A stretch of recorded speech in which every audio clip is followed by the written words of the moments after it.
Hello guys, welcome to my YouTube channel RP official. তো তোমাদেরকে আমার একটা নতুন ব্লগে অনেক স্বাগত। তো দেখো গাইস, আজ পয়লা বৈশাখ, ওই জন্য মা নিম পাতা আর কাঁচা হলুদ বেটে নিয়েছে। ঠিক আছে, তো এটা মাখতে হবে। আর এই নিয়মটা কাদের কাদের আছে তোমরা প্লিজ জানিও। ঠিক আছে, আর তো দেখো এদিকে সবজি নিয়ে বসে গেছি। এবার সবজিগুলো কেটে নেবো তাড়াতাড়ি করে, কারণ চাউমিন করতে হবে। আর ওদিকে 1 মাস পরে তোমার দাদাভাই বাড়িতেও চলে এসেছে। ঠিক আছে, তো সকালে ওই জন্য টিফিন দেবো বলে তাড়াতাড়ি চাউমিনটা করে নিলাম। তো এদিকে দেখো তোমার দাদাভাই খেতেও বসে গেছে। ঠিক আছে, ও খাচ্ছে আর আমি ওইখানে খেতে বসে গেলাম। তো তারপরে কী করবো ভাবছিলাম। বসে থাকতে তারপর দেখলাম তোমার দাদাভাই বসে আছে, তো ওই জন্য ওকে নিম পাতা হলুদটা মাখিয়ে দিলাম।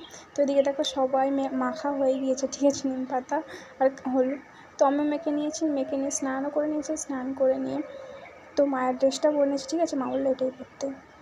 সেদিনকে আর ভিডিও করা হয়নি। তো তারপর দিনকে একটা অনুষ্ঠান বাড়ি ছিল, আমার একটা মাসির মেয়ের সাধ ছিল, তো ওই জন্য যাচ্ছি। দেখো রেডি হয়ে গিয়েছি। তো মা আর আমি এদিকে দেখো গাড়িতে বসেও গিয়েছি, আর মা এদিকে ফোনে কথা বলছে দিদিদের সাথে। ঠিক আছে, চলো সেখানে কি তোমার সাথে দেখা হচ্ছে।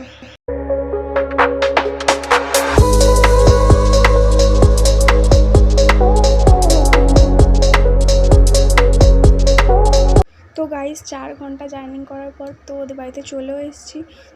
আর এদিকে দিদিদের অনুষ্ঠানও শুরু হয়ে গিয়েছে। তো ওদের কী রিচুয়ালস আছে ও সব কমপ্লিট করে নিচ্ছে, নিয়ে ও খেতে বসে যাবে। ঠিক আছে, আর তোমরা প্লিজ ভিডিওটা শেষ পর্যন্ত দেখো, আর যদি ভালো লাগে ভিডিওটা একটা লাইক করে দিও, আর ভিডিওটা শেয়ার করতে ভুলো না।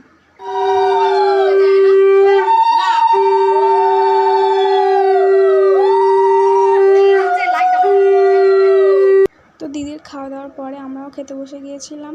তো খেতে উঠে এসে একটু গল্প করে নিলাম সবাই মিলে, তারপরে রেডি হয়ে বেরিয়ে গিয়েছি। আর বাড়িটা অনেকটাই দূরে না, ওই জন্য প্রবলেম হয় বলে একটু তাড়াতাড়ি বেরিয়ে গিয়েছি।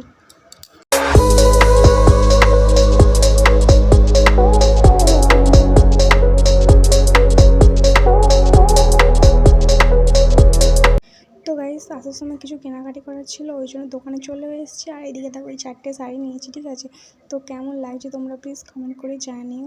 আর আমরা এখন পকোড়া খাই, আর তোমরা আমার ভিডিওটা লাইক করো, শেয়ার করো। টাটা।